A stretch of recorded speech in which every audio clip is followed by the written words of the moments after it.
traffic and take passengers door to door, potentially diminishing demand for flying vehicles before they've even taken off.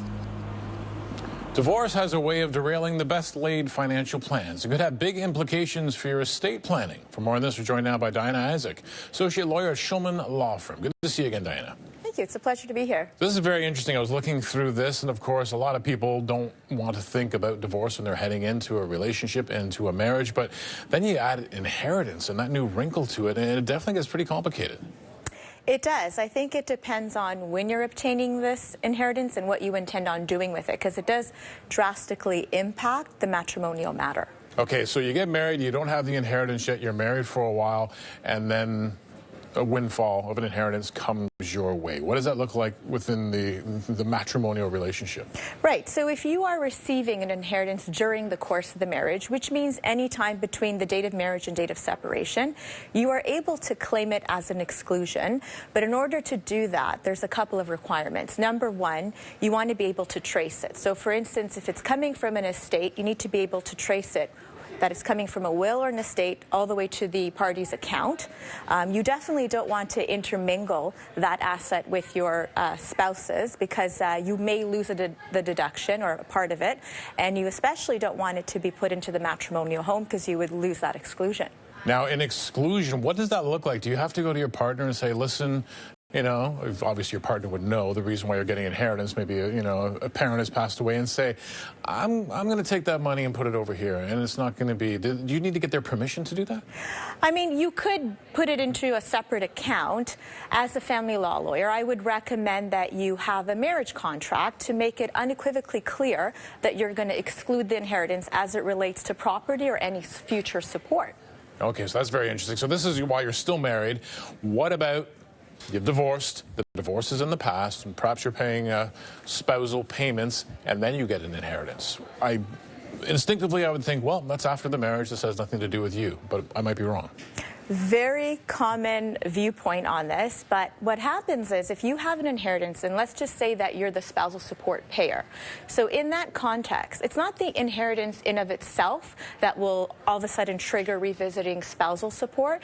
If you take that inheritance and, for instance, invest it in rental property, or you purchase stocks, or you decide, I'm going to put this money into a high-interest savings account, whatever income is generated through rental income, through your business, if there's any dividends or if there's any interest on the investment, that essentially becomes a source of income.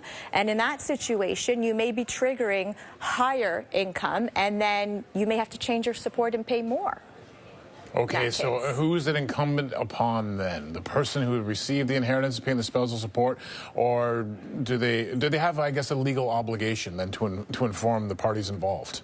Excellent question. I mean, it does impact the recipient as well. So if the person that is receiving support gets an inheritance, that capital, if they don't invest it responsibly, that may affect the concept of how much income should they have. They have to be investing this responsibly. I think it does have that essential impact on parties, for sure. When there's kids involved, I imagine it gets even more complicated. If you're in a divorce situation, but one of the parties is still raising the kids, they're not adults.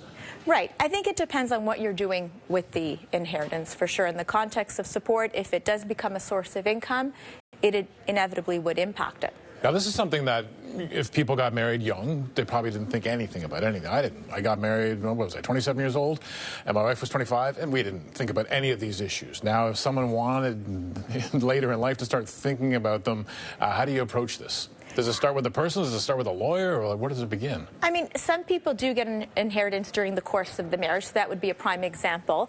I think it's important just to have a candid conversation with your spouse and explain to them that you're getting this money and we want to keep it on one side of the family. And there's nothing wrong with getting a postnuptial agreement or a marriage contract during the course of the marriage in order to protect that. Fascinating stuff. Thanks for joining us as always, Diana. Pleasure. Thank you. Diana Isaac's an associate lawyer with the Shulman Law Firm. Up next, the new mortgage survey by the CMHC shows that housing affordability, of course, continues to be on the top of home buyers' minds. We discuss the state of Canada's mortgage market after the break.